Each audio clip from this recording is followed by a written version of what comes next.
हाल ही में स्वास्थ्य विभाग के अधिकारियों ने बताया कि भारत में जनवरी महीने से कोरोना के टीके लगने की प्रक्रिया शुरू हो जाएगी।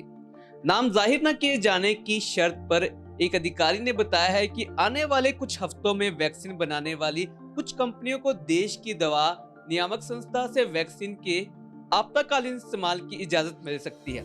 नमस्कार, मैं राघव जैन। कवर स्टोरी में बात करेंगे जनवरी महीने में लगेगा कोरोना टीका, लगवाना अनिवार्य होगा या फिर नहीं।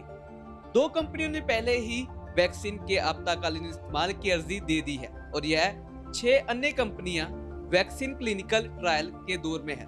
टीकाकरण योजना के तहत अगस्त महीने तक 30 करोड़ लोगों का टीकाकरण किया जाएगा।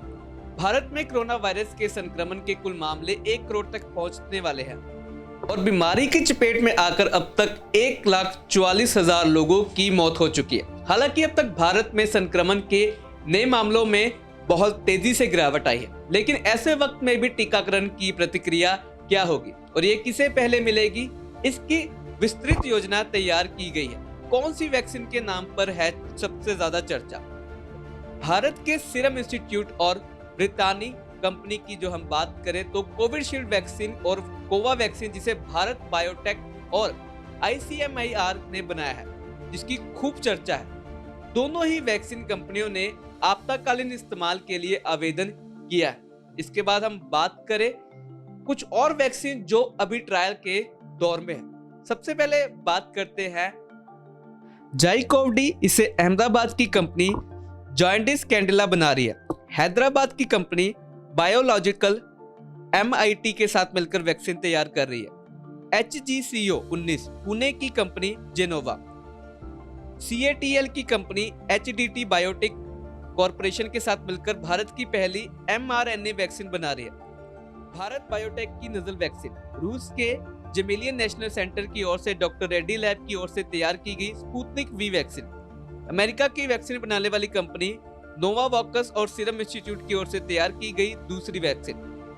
भारत में वैक्सीन का संतोषजनक स्टॉक उपलब्ध। जी हां, स्वास्थ्य विभाग के अधिकारी ने बताया कि इनमें से 4 वैक्सीन पूरी तरह स्वदेशी है। अधिकारी ने उन मीडिया रिपोर्ट्स को खारिज भी किया है जिनमें दावा किया जा रहा है कि भारत ने दुनिया भर की वैक्सीन बनाने वाली कंपनियों को लाखों खुराकों का प्री ऑर्डर दे दिया है। उनका कहना था कि भारत में वैक्सीन का स्टॉक संतोषजनक मात्रा में उपलब्ध है। अधिकारी ने यह भी बताया कि भारत सरकार कुछ स्थानीय और वैश्विक वैक्सीन बनाने वाली कंपनियों के संपर्क में थी ताकि उन्हें अपनी जरूरत बताई जा सके और उनकी उत्पादन की क्षमता के बारे में जान सके।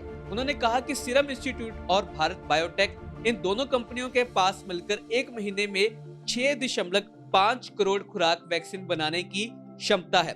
अगर वैक्सीन कंपनियों को इजाजत मिल जाती है तो भारत के पास वैक्सीन का बेहतर स्टॉक होगा। वैक्सीन लोगों तक पहुंचाने की योजना क्या होगी? अधिकारियों ने बताया कि अगले साल जनवरी से अगस्त महीने तक लगभग 30 करोड़ लोगों को कोरोना के टीके लगाए जाएंगे। इस प्रक्रिया में 1 करोड़ स्वास्थ्य कर्मचारी शामिल होंगे, जिनमें पुलिसकर्मी और नगर निगम के कर्मचारी सहित फ्रंट लाइनर पर काम कर रहे लोग शामिल होंगे। इसके बाद उन लोगों तक टीका पहुंचाया जाएगा जिनकी उम्र 50 साल से ज्यादा है या जिन्हें दूसरी कई बीमारियां हैं। भारत पहले से ही लगातार 4 करोड़ गर्भवती महिलाओं और नवजात बच्चों को 12 तरह की बीमारियों से बचाने के लिए दुनिया की सबसे बड़ी टीकाकरण योजना चलाता है। भारत के पास ऐसे वैक्सीन को स्टोर करने के लिए भी बेहतर क्षमता है। अधिकारियों की ओर से दी गई जानकारी के अनुसार भारत में कुल 2,23,000 नर्सें और दाइयों में से 1,50,000 नर्सें तकरीबन और योजना में शामिल किए गए हैं। ये नर्सें और दाइयां कोरोना वैक्सीन को लोगों तक पहुंचाएगी। इसके अलावा नर्सिंग की पढ़ाई करने वाली आखिरी साल के छात्रों को भी इसमें शामिल किया जाएगा।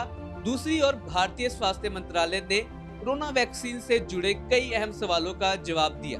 मंत्रालय ने कहा कि कोरोना का टीका लगवाना एक कहे तो इच्छा पर निर्भर होगा, यानी सरकार किसी पर वैक्सीन लेने पर दबाव नहीं बना पाएगी या ऐसा रखा ही नहीं कोई। किसी भी व्यक्ति की मर्जी हो गई कि वो टीका लगवाना चाहता है या फिर नहीं। स्वास्थ्य मंत्रालय ने यह भी कहा है कि भारत में उपलब्ध कोरोना वैक्सीन दूसरे देशों में विकसित की गई है। वैक्सीन जितना भी प्रभावित होगी मंत्रालय ने कहा कि गुरुवार रात को कोविड-19 वैक्सीन से जुड़े कई सवालों और उनके जवाब की एक लिस्ट सार्वजनिक की है।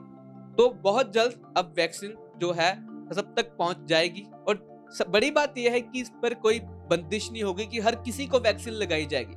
और जो पहले वैक्सीन लगाई जाएगी वो है जो हमारे देश के फ्रंटलाइनर्स है, पुलिसकर्मी है और जिनकी आयु 50 वर्ष से ज्यादा है या जो लोग बहुत ज्यादा बीमारियों से अधिग्रस्त रहते हैं, उनको सबसे पहले वैक्सीन जो है पहुंच जाएगी। और जो मेन बात है जिसको अभी नकारा गया है कि सभी वैक्सीन जो है बाहर से मंगवाई जा रही है, वो गलत है।